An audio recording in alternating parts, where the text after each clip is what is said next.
नमस्कार। कार्यक्रम आजको विज्ञानको यो नयाँ श्रृङ्खलामा म प्रस्तोता सुनिता मगर हार्दिक स्वागत गर्दछु।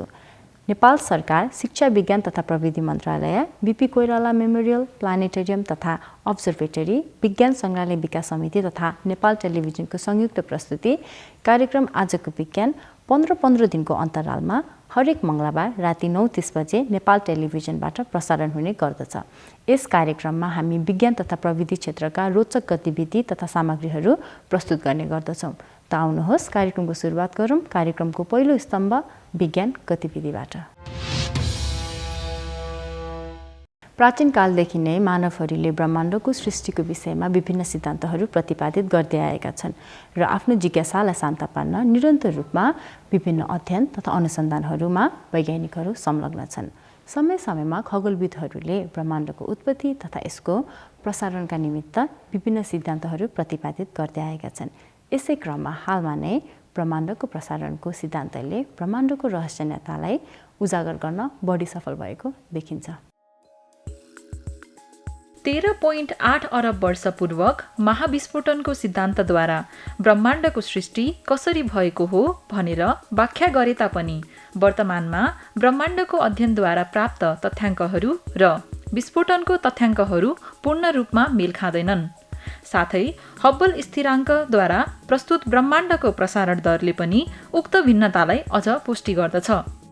हालै खगोलविदहरूले नवीन र सम्भावित रूपमा बढी सटिक रहेको प्रविधिको प्रयोग गरेर ब्रह्माण्डको प्रसारण दर 73.3 किलोमिटर प्रति सेकेन्ड प्रति मेगापार्सेक र 2.5 किलोमिटर प्रति सेकेन्ड प्रति मेगापार्सेक घटबढ रहेको पत्ता लगाएका छन्। यसको मतलब प्रत्येक मेगापार्सेकमा वा 33 लाख प्रकाश वर्षमा ब्रह्माण्ड 73.3 प्लस माइनस 2.5 किलोमिटर प्रति सेकेन्डको दरले प्रसारण हुन्छ। अन्य 3 प्रविधिबाट आएको औसत दर 73.5 प्लस माइनस 1.4 किलोमिटर प्रति सेकेन्ड प्रति मेगापार्सेक रहेको छ। यो मापन टाइप एलए सुपरनोवाको स्तरीय तथ्याङ्क सहित अन्य 3 राम्रो तथ्याङ्कहरूको औसतमा पर्दछ। यस दरको निर्धारणको लागि प्रयोग गरिएको प्रविधिले विशाल दीर्घवृत्त आकाशगङ्गाहरू माझ रहेको औसत तारकीय चमकलाई मापनको निम्ति प्रयोग गरेको थियो। तर प्रारम्भिक ब्रह्माण्डमा सामान्य पदार्थको घनत्वमा आएको उतार चढावमा आधारित रहेको ब्रह्माण्डको स्थानीय प्रसारण दरको तथ्याङ्क भने 67.4 प्लस माइनस 0.5 किलोमिटर प्रति सेकेन्ड प्रति मेगापार्सेक रहेको छ, जुन नयाँ तथ्याङ्क भन्दा फरक रहेको छ। भौतिक विज्ञान र ब्रह्माण्डको सृष्टिबारे बुझ्नको लागि प्रसारण दरले एउटा अहम भूमिका निर्वाह गर्दछ। साथै यो अदृश्य ऊर्जाको बारेमा बुझ्नको निम्ति पनि महत्त्वपूर्ण रहेको छ, जसले ब्रह्माण्डको प्रसारण दरलाई तीव्र बनाउँदछ र पृथ्वीबाटको बढ्दो दूरीसँगै हब्बल स्थिराङ्कलाई अपेक्षा गरिएको भन्दा बढी द्रुत रूपमा परिवर्तन गर्दछ। त्यसकारण खगोलविदहरू ब्रह्माण्डको प्रसारण दरको तथ्याङ्कमा देखिएका यी भिन्नताले अलमलमा परेका छन्। अदृश्य ऊर्जाले ब्रह्माण्डको सम्पूर्ण पिण्ड तथा ऊर्जाको 2/3 भाग ओगटेको छ।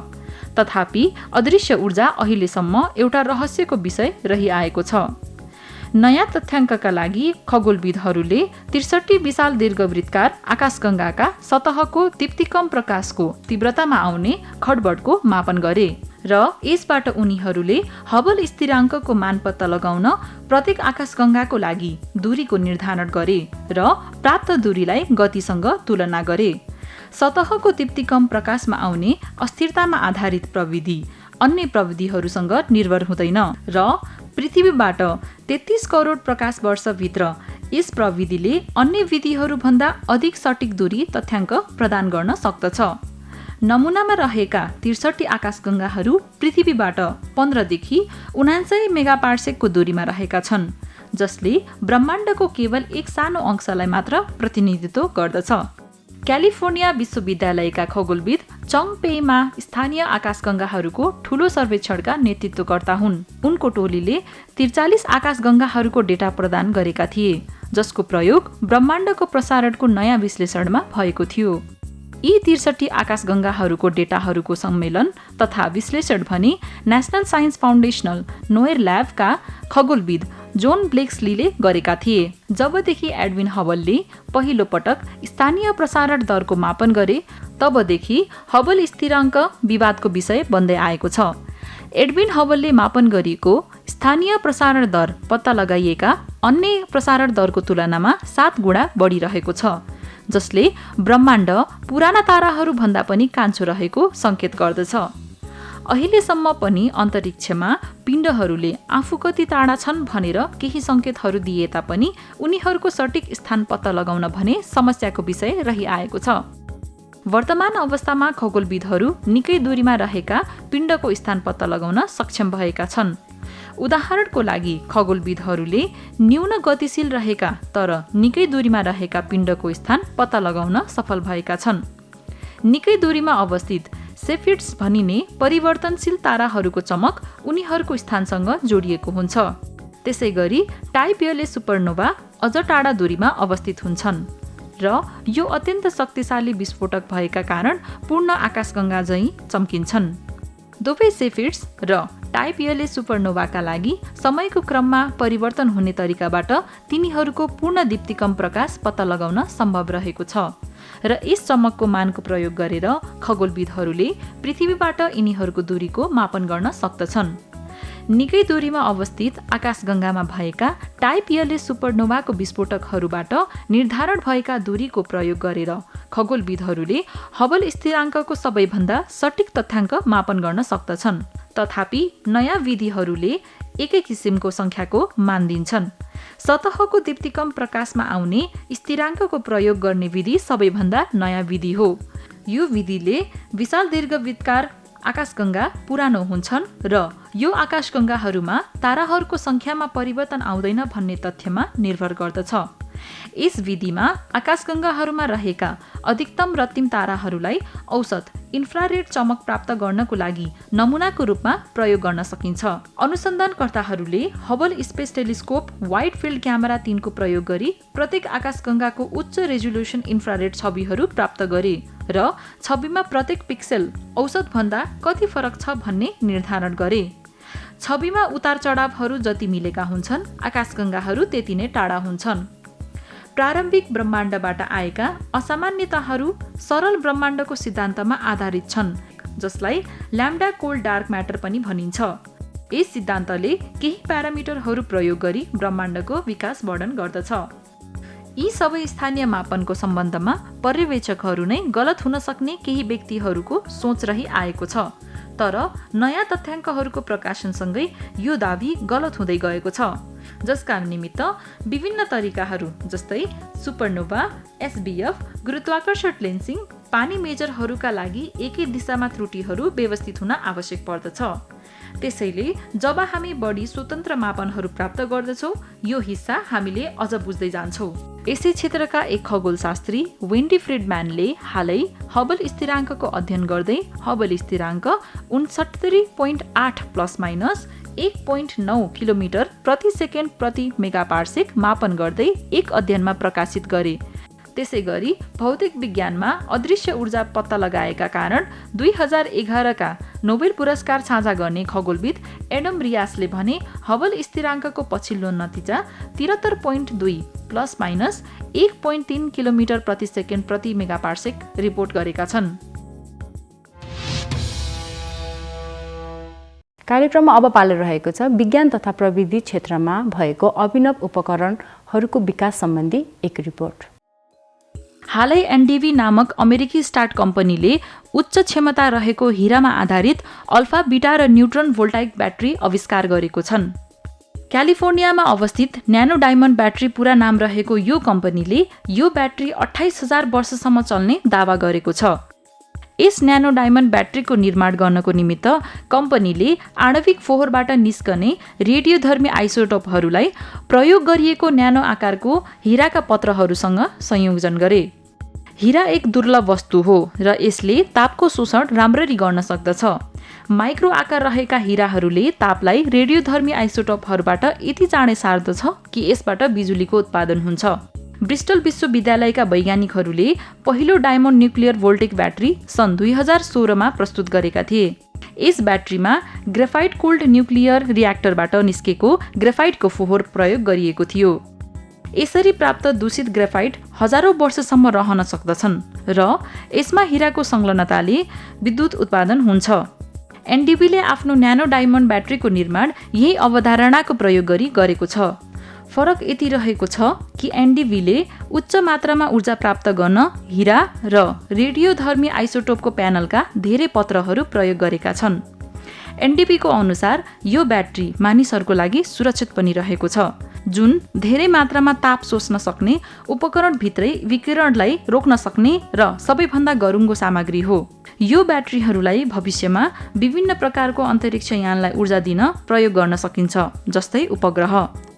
यो प्रविधि विशेष गरी यस्ता उपकरणहरूको लागि उपयुक्त रहेका छन् जसलाई लामो समयको अवधिसम्म थोरै विद्युत लगातार रूपमा आवश्यक पर्दछ। एनडिबीको यस ब्याट्रीलाई ड्रोन, विद्युतीय विमान, अन्तरिक्ष रोभर र स्टेसनलाई लामो समयसम्म ऊर्जा प्रदान गर्न प्रयोग गर्न सकिन्छ।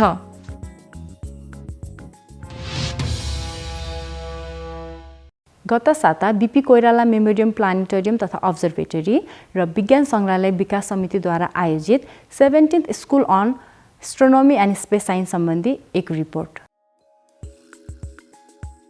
गत साता बीपी कोइराला मेमोरियल प्लानेटोरियम तथा अब्जर्भेटरी र विज्ञान सङ्ग्रहालय विकास समितिद्वारा खगोल विज्ञान तथा अन्तरिक्ष विज्ञान सम्बन्धी 3 दिवसीय 17th school on astronomy and space science आयोजित भएको थियो। 3 दिने यस कार्यक्रममा 7 प्रदेशका +2 तथा बीएससीमा अध्ययनरत 80 जना भन्दा बढी विद्यार्थी तथा शिक्षकहरूको उपस्थिति रहेको थियो। उक्त स्कुलको मुख्य उद्देश्य खगोल विज्ञानका क्षेत्रमा भए गरेका नवीनतम ज्ञानहरूलाई सैद्धान्तिक तथा प्रयोगात्मक रूपमा शिक्षक तथा विद्यार्थीहरूलाई जानकारी गराउनु रहेको थियो। खगोल विज्ञान तथा अन्तरिक्ष विज्ञान सम्बन्धी नवीनतम ज्ञानलाई प्रवाह गर्नका निमित्त आयोजना गरिएको यस कार्यक्रमको समुद्घाटन समारोहका प्रमुख अतिथि शिक्षा विज्ञान तथा प्रविधि मन्त्रालयका माननीय मन्त्री श्री कृष्ण गोपाल श्रेष्ठज्यू हुनुहुन्थ्यो। आज 21औं शताब्दी एउटा चाहिँ विज्ञान र प्रविधिको शताब्दी हो।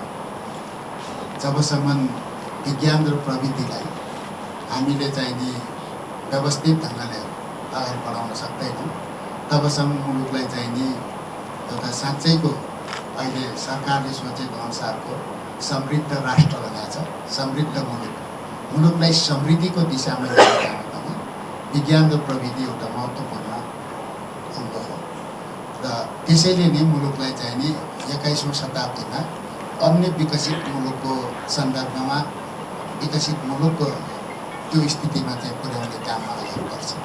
अन्तरिक्ष विज्ञान, खगोल विज्ञानको क्षेत्रमा कार्यरत विद्वजनहरूको समक्षमा आफ्ना विचारहरू राख्न पाउँदा मलाई हर्ष र अनुभव भइरहेको छ। सम्पूर्ण विज्ञानका विधाहरूको जननी मानिने खगोल तथा ब्रह्माण्ड विज्ञानमा भएको ज्ञानको विस्फोटनले गर्दा नै आजको यस युगलाई अन्तरिक्ष युग भनिन्छ। मानव सभ्यता चन्द्र विजय पश्चात मङ्गल ग्रहमा मानव अवतरण गराउने प्रयासमा अन्तिम चरणमा पुगिसकेको छ। निरन्तर रूपमा गरिएका अन्तरिक्ष अन्वेषणको परिणति स्वरूप ब्रह्माण्डमा कतिपय नव सौर्यमण्डल तथा नवीन ग्रहहरू निरन्तर रूपमा पत्ता लागिरहेका छन्। मानव सभ्यता ब्रह्माण्डमा अन्य ग्रहमा उपनिवेशको स्थापना गर्ने कार्यमा अग्रसर भइरहेको छ। माननीय मन्त्री श्री कृष्ण गोपाल श्रेष्ठज्यूले 3 दिने यस कार्यक्रम सम्बन्धी आफ्नो विचार व्यक्त गर्नुभएको थियो। उद्देश्य के लिनु उडी छुनु चन्द्र एक भनेर भन्नुभएको थियो नि। अब आज साँच्चै यो विज्ञान र प्रविधिले मान्छेहरू चन्द्रमामा पुग्ने स्थिति बनिरहेको छ। त्यसैले यो खगोल शास्त्र यो आफै पनि एउटा महत्त्वपूर्ण विषय पनि हो। यो यस्तो एउटा महत्त्वपूर्ण विषयलाई लिएर देशैभरिका चाहिँ नि विद्यार्थीहरूलाई चाहिँ यहाँ सहभागी गराएर ती मतलब भोलिका चाहिँ नि कर्णधारहरूलाई यो खगोल शास्त्र सम्बन्धी चाहिँ नि जुन खालको चाहिँ नि यहाँको विषय विज्ञ वैज्ञानिकहरूबाट यसलाई चाहिँ नि मतलब चाहिँ नि प्रशिक्षण गर्ने 3 दिने एउटा चाहिँ प्रशिक्षण कार्यक्रम यहाँ जे राखेको छ। यसले अधिकतम विद्यार्थी साथीहरूले फाइदा पनि लिनेछ र प्र्याक्टिकल्ली नगरकोटमा यो एउटा चाहिँ नि यसको यो स्टल पनि छ। मलाई लाग्छ त्यो ठाउँमा बसेर पनि विद्यार्थी भाइ बहिनीहरूले चाहिँ नि प्र्याक्टिकल्ली पनि अवलोकन गर्नुहुनेछ र यसरी नै यो 3 दिने एउटा कार्यशाला गोष्ठीमा रहेर म यो एस्ट्रोनोमी खगोलशास्त्र सम्बन्धी एउटा चाहिँ आवश्यक मतलब चाहिँ नि बुझ्ने जान्ने र सिक्ने एउटा चाहिँ यो ठुलो एउटा अवसर मौका हो। यो शिक्षा विज्ञान तथा प्रविधि मन्त्रालय अन्तर्गतको यो बीपी प्लानेटोरियम यो चाहिँ नि हलमा यो ठाउँमा जुन ढङ्गको यो कार्यक्रम चाहिँ नि अगाडि बढाइरहेको छ यो कार्यक्रमप्रति म विशेष धन्यवाद ज्ञापन गर्न चाहन्छु र यस्तो कार्यक्रमहरू समय-समयमा बेला-बेलामा यस्तो खालको कार्यक्रमहरू गरिरहनुपर्ने पनि आवश्यकता छ। यसै गरी समुद्घाटन समारोहमा बीपी कोइराला मेमोरियल प्लानेटोरियम तथा अब्जर्भेटरी र विज्ञान सङ्ग्रहालय विकास समितिका निमित्त कार्यकारी निर्देशक डाक्टर सनत कुमार शर्माज्यूले स्वागत मन्तव्य दिनुभएको थियो। हरेक ठाउँबाट हाम्रो साथीहरू पनि जुन चाहिँ कम्युनिटी कलेजहरूबाट आउनुभएको छ त्यहाँ शिक्षक पनि हुनुहुन्छ र विद्यार्थी पनि र उहाँहरूलाई लेटेस्ट नलेज हामीसँग एक्सपर्टहरू धेरै यहाँ हुनुहुन्छ। उहाँहरूले लेटेस्ट नलेज अहिले वर्ल्डमा जुन डेभलपमेन्ट भइरहेको छ स्पेस साइन्स र एस्ट्रोनोमीमा त्यसलाई डिसिमिनेट गर्ने त्यसलाई प्रभाव गर्ने के भइरहेको छ भनेर हरेक क्षेत्रमा हरेक प्रदेशमा स्टुडेन्टलाई बाहिरबाट स्पेसली धेरै दुर्गम क्षेत्रहरूबाट हुनुहुन्छ उहाँहरूलाई बोलाएर हामीले अलिकति उहाँहरूलाई केही नलेज डिसिमिनेट गऱ्यौँ भने त्यसबाट एउटा धेरै बेनिफिट हुन्छ र हामीले यो सुरु गरेको बेला यस विषयमा थाहै नै थिएन। त्यस बेलामा हामीले सिलेबसै थिएन यहाँ युनिभर्सिटीमा पढाइ नै हुन्थेन अनि हामीले सिलेबस तयार गऱ्यौँ र उहाँको धेरै प्रयासपछि युनिभर्सिटीमा त्यो मास्टर्समा अहिले जहाँ क्याम्पसमा एमबिसीमा त्यो एस्ट्रोनोमी एस्ट्रोफिजिक्समा पढाइ भइरहेको छ 100 नम्बरको मार्क्स छ त्यो हामीले इन्ट्रोड्युस गरेको थियो एउटा प्रयास गरेर युनिभर्सिटीमा। त्यसैले सबै कलेजहरूमा प्रायः चाहिँ त्यो भइरहेको छ र त्यसबाटदेखि धेरै स्टुडेन्टहरू अहिले मास्टर्स पिएचडी गरेर निस्केका छन् किनभने बाहिर पनि धेरैले पढ्ने अपर्च्युनिटी पाएको छन्। त्यो धेरै जस्तो स्टुडेन्टहरू हाम्रो स्कुलमा सहभागी छन्। यहाँबाट नै त्यो एउटा बेसिक आधारभूत ज्ञानहरू हामीले दिएर प्रभाव गरेर आइरहेका छौँ। उक्त समारोहका सभापति तथा शिक्षा विज्ञान तथा प्रविधि मन्त्रालयका सहसचिव श्री राजेन्द्र खनालज्यूले पनि विज्ञान तथा प्रविधि सम्बन्धी आफ्नो विचार व्यक्त गर्नुभएको थियो। हामीहरूलाई माननीय मन्त्रीज्यूबाट महत्त्वपूर्ण सुझाव प्राप्त भएको छ र खास गरिकन विज्ञान र प्रविधिको क्षेत्रमा हामी कार्यरत चाहे त्यो मन्त्रालय अन्तर्गत होस् चाहे त्यो विश्वविद्यालय अन्तर्गत होस् अथवा विभिन्न निकायहरूमा कार्यरत हामी सबै विज्ञान र प्रविधिको क्षेत्रमा कार्यरत साथीहरूलाई यसबाट महत्त्वपूर्ण हौसला मिलेको छ भन्ने कुरामा म विश्वास गर्न चाहन्छु। त्यसको लागि माननीय मन्त्रीज्यूले जुन हामीलाई सार्वजनिक सम्बोधन गरिदिनु भयो जुन दिशानिर्देश दिनुभयो त्यसको लागि म हार्दिक स्वागत गर्न चाहन्छु। वास्तवमा मन्त्रीज्यू मन्त्रालयमा आइसकेपछि हामीले STI policy science technology innovation पोलिसीलाई कसरी नेपालभर इम्प्लिमेन्ट गर्न सकिन्छ भन्ने सन्दर्भमा मन्त्रालयले एउटा व्यापक रूपमा कार्ययोजना पनि बनाइसकेको छ र यो कार्ययोजनालाई कसरी इम्प्लिमेन्ट गर्न सकिन्छ भनेर हामीले टाइमलाइनसहित बजेटसहित विभिन्न निकायहरूमा त्यसलाई फिडब्याकको लागि हामीले पठाइसकेका छौँ। त्यसको लागि माननीय मन्त्रीज्यूकै पहलबाट हामीले सम्माननीय प्रधानमन्त्रीज्यूसँग 2-3 दिन बसेर हामीले छलफल गर्न पायौँ। यो हाम्रो लागि महत्त्वपूर्ण अवसर हो किन भन्दा सम्भवतः यसरी विज्ञान र प्रविधिको क्षेत्रमा नेपालको यस्तै अहिले यो क्रुसियल टाइममा पनि विज्ञान र प्रविधि क्षेत्रमा मन्त्रीज्यूले जसरी टाइम दिनुभएको छ इभन हामीले प्रधानमन्त्रीसँग पनि हाम्रो समस्याहरू राख्न पाएको छौँ देशको समस्या राख्न पाएको छौँ विज्ञान र प्रविधि क्षेत्रमा के गर्नुपर्छ भन्ने कुरा राख्न पाएको छौँ। यो हामी सबको लागि यो खुसीको अवसर हो।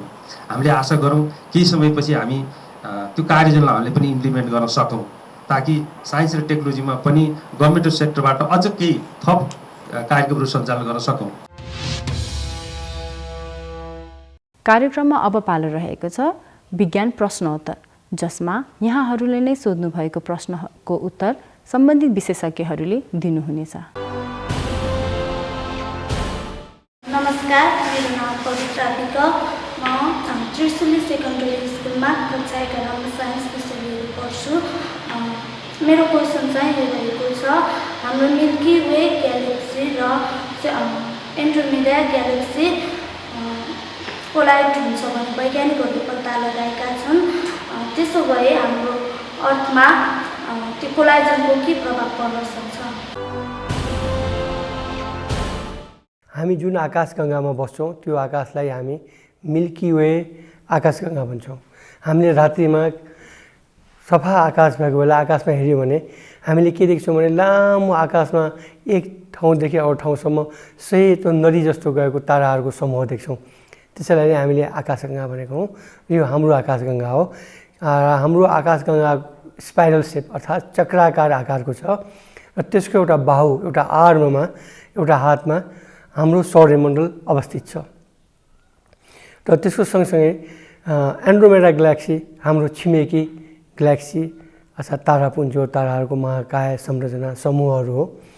र हामीले हेऱ्यौँ भने के पाउँछौँ भने एउटा लोकल ग्रुप छ, स्थानीय समूह छ जसमा 70वटा भन्दा बढी आकाशगङ्गाहरू रहेका छन्। र हाम्रो आकाशगङ्गा मिल्की वे ग्यालेक्सी र एन्ड्रोमेडा दुवै तारा मण्डलहरू, दुवै तारा समूहहरू, ग्यालेक्सीहरू, तारापुञ्जहरू त्यही लोकल ग्रुपको एउटा समूह हुन्, साथीहरू हुन्। अब यो कुराहरू के आउँछ भने यिनीहरू कोलाइड भयो भने के हुन्छ भन्ने कुरा आउँछ। त्यसमा सबभन्दा पहिला हामीले के विचार गर्नुपर्छ भने यिनीहरू धेरै विशालकाय संरचना हो। जस्तो हाम्रो मिल्की वे आकाशगङ्गाको एउटा ठाउँबाट, एउटा प्रारम्भबाट मिल्की वे ग्यालेक्सी प्रारम्भ भएर यसको सिद्धिने ठाउँसम्म हामीले यात्रा गऱ्यौँ भने त्यसको दूरी 1,00,000 प्रकाश वर्ष हुन्छ। अर्थात् 1,00,000 प्रकाश वर्षमा प्रकाशलाई जति गति गर्न समय लाग्छ त्यति नै समय लाग्छ र प्रकाशले 1 सेकेन्डमा लगभग 3,00,000 किलोमिटर यात्रा गर्छ। त्यसबाट नै हामी भन्न सक्छौँ कि यो कति अथाह र कति ठुलो छ भनेर। त्यसै गरी एन्ड्रोमेडा ग्यालेक्सी त्योभन्दा पनि विशालकाय दूरीमा छ, त्योभन्दा पनि ठुलो छ र यो 2,22,000 लाइट इयर छ यसको लम्बाइ। एउटा पोइन्टबाट, प्रारम्भको पोइन्टबाट अन्त्यसम्मको पोइन्टमा हामी ट्राभल गर्दा त्यति समय लाग्छ।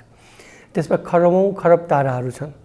त्यस्तै यसमा ब्ल्याक होल, कृष्ण छिद्रहरू पनि अवस्थित रहेको छ र यिनीहरू विशालकाय संरचना हुन्। यो चाहिँ लोकल ग्रुपहरूको स्थानीय यो आकाशगङ्गाहरूको समूहको अध्ययन गर्दा के देखियो भने ब्रह्माण्डका सबै पिण्डहरू एक आपसबाट टाढा हुँदै गइरहेका छन्। जसलाई हामीलाई इन्फ्लासन भन्छौँ, त्यसमा प्रसारण भइरहेका छन्, निरन्तर रूपमा गतिशील भएर टाढा गइरहेका छन्। तर हामीले के पायौँ भने एन्ड्रोमेडा ग्यालेक्सीको रेडियल भेलोसिटी नेगेटिभ छ, ऋणात्मक छ। यो भन्नुको मतलब के हो भने यो एन्ड्रोमेडा ग्यालेक्सी हाम्रो मिल्की वे ग्यालेक्सीभन्दा टाढा जानुको सट्टा यो नजिक आइरहेको देखिएको छ। त्यसले गर्दाखेरि यिनीहरूको कोलिजन अवश्यभावी छ। तर यिनीहरूको जुन स्पिडले आइरहेको छ त्यो लगभग 80देखि 84 किलोमिटर प्रति सेकेन्डको मात्रै छ र दुवैको दूरीहरूलाई हेऱ्यो भने खरबौँ खरब प्रकाश वर्ष टाढा भएको हुनाले यिनीहरूलाई अहिले आउन सक्दैन। धेरै लामो समय लाग्छ, धेरै लामो समय लाग्छ र यिनीहरू कोलिजन हुँदा आएर सिधै ठोकिने होइन। यिनीहरूको चाहिँ हेड अन हेड अर्थात् टाउको सिधै आएर यिनीहरूको केन्द्र ठोकिँदैन। यो साइड हुन्छ, साइडबाट छेउबाट यिनीहरू दुई एकअर्काको सम्बन्ध आउँछन् र यिनीहरू महाकाय संरचना भएको हुनाले एकअर्काको नजिकमा आउँदाखेरि त्यहाँ ग्रेभिटेसनल वेभ अर्थात् यो गुरुत्व तरङ्गहरू उत्पन्न हुन्छ। जस्तो अहिले लिगोहरूमा ग्रेभिटेसनल वेभ डिटेक्ट भएछ। यो प्रकृतिको बडा अनौठो किसिमको यो व्यवहारहरू छ र त्यसो हुँदा फेरि ताराहरूको समूह पनि, ताराहरूको दूरी पनि हामीले आकाशमा हेऱ्यौँ भने नजिक तारा देखिन्छन्। त्यो दृष्टिभ्रम मात्र हो, तिनीहरूको भिजुअल एङ्गल कम भएको हुनाले त्यस्तो देखिएको हो। तर ताराहरूको दूरी नै धेरै लामो छ। जस्तो हाम्रो सूर्यबाटै अर्को सूर्यको चाहिँ 4-5 प्रकाश वर्षभन्दा कम छैन दूरीहरू। त्यस्तो दूरी भएको हुनाले यो भ्याकेन्ट स्पेस अथवा खाली स्थानमा ताराहरू स्विङ मात्रै गर्छ। दुईवटा ग्यालेक्सीहरू एकअर्काको नजिक आउँछन् र स्विङ गर्न थाल्छन्। पिङ खेले जस्तै एकअर्काको वरिपरि स्विङ गर्दा बिस्तारै यिनीहरूको कृष्ण छिद्र जुनको केन्द्रमा कृष्ण छिद्र ब्ल्याक होल छ, त्यो ब्ल्याक होल मर्ज हुन्छ र पुनः यिनीहरूको नयाँ संरचना भएर मिल्की वे र एन्ड्रोमेडा ग्यालेक्सी मिलेर मिल्की मेडा ग्यालेक्सीको एउटा नयाँ ग्यालेक्सीको निर्माण हुन्छ। यो दुवै स्पाइरल ग्यालेक्सी हुन्, तर यो ग्यालेक्सीहरू गरेर पछि अण्डाकार चक्राकार ग्यालेक्सीहरू पछि गएर एउटा अण्डाकार ग्यालेक्सीमा यो रूपान्तरण हुन्छ र यिनीहरूको अर्बिटहरू, यिनीहरूको घुम्ने प्रणालीहरू नयाँ पनि हुनसक्छ र कतिपयको चाहिँ अर्बिटबाट उछिटिएर अन्त पनि जान सक्छ, कुनै सामिप्यमा आउनसक्छ। यसरी यो रिएडजस्टमेन्ट भएर एउटा अझ महाकाय, अझ विशाल, अझ भीमकाय आकाशगङ्गा मिल्की मेडामा परिणत हुन्छ। अब त्यसबेला सामान्य प्रश्न हुनसक्छ, त्यसबेला हामी पृथ्वीवासीहरूको भविष्य के होला? किनभने एक त खरबौँ खरब वर्ष बाँकी छ। अर्को कुरा के भने त्यो दुईवटा ग्यालेक्सीहरूको टक्कर हुनुभन्दा पहिले नै हाम्रो पृथ्वी नष्ट भइसकेको हुन्छ। पृथ्वीवासीमा कुनै प्राणीहरू हुँदैन, किनभने सूर्यको सतहमा हाम्रो सूर्यको सतहमा भएको हाइड्रोजन बल्ला बल्ला त्यसको इन्धनको रूपमा बढेर न्युक्लियर रिएक्सनबाट इन्धनको रूपमा त्यो निक्ला लगभग फ्युल समाप्त भएर हाम्रो चम्किलो सूर्य एउटा रक्तिम जाइन्टमा रेड जाइन्टमा परिणत भइसकेको हुन्छ। त्यसले गर्दा हाम्रो पृथ्वीमा कुनै पनि जीव हुँदैन र बिस्तार निर्जल रूपमा गइसकेको हुन्छ। यदि मानव सभ्यताले त्योभन्दा पूर्व नै अन्य कुनै ग्रह खोजेर त्यहाँ स्थानान्तरण भएर आफ्नो उपनिवेश स्थापना गर्न सक्यो भने मानव जीवन चिरस्थायी रहन सक्छ, अन्यथा मानव जीवन रहन सक्दैन। तसर्थ हामीले यो इन्ड्रोमेडा ग्यालेक्सीबाट आगतमा निकट भविष्यमै कुनै समस्याहरू आउला या पृथ्वीमा के होला भन्ने कुनै किसिमको चिन्ताहरू लिनु पर्दैन। यसका साथसाथै आजको कार्यक्रम यहीँ समाप्त हुन्छ। पुनः अर्को श्रृङ्खलामा यस्तै रोचक गतिविधि तथा सामग्रीका साथ हामी उपस्थित हुने नै छौँ। तबसम्म म कार्यक्रम प्रस्तुता सुनिता मगर र इन्टायर टिम बिदा चाहन्छौँ। हस्त नमस्ते।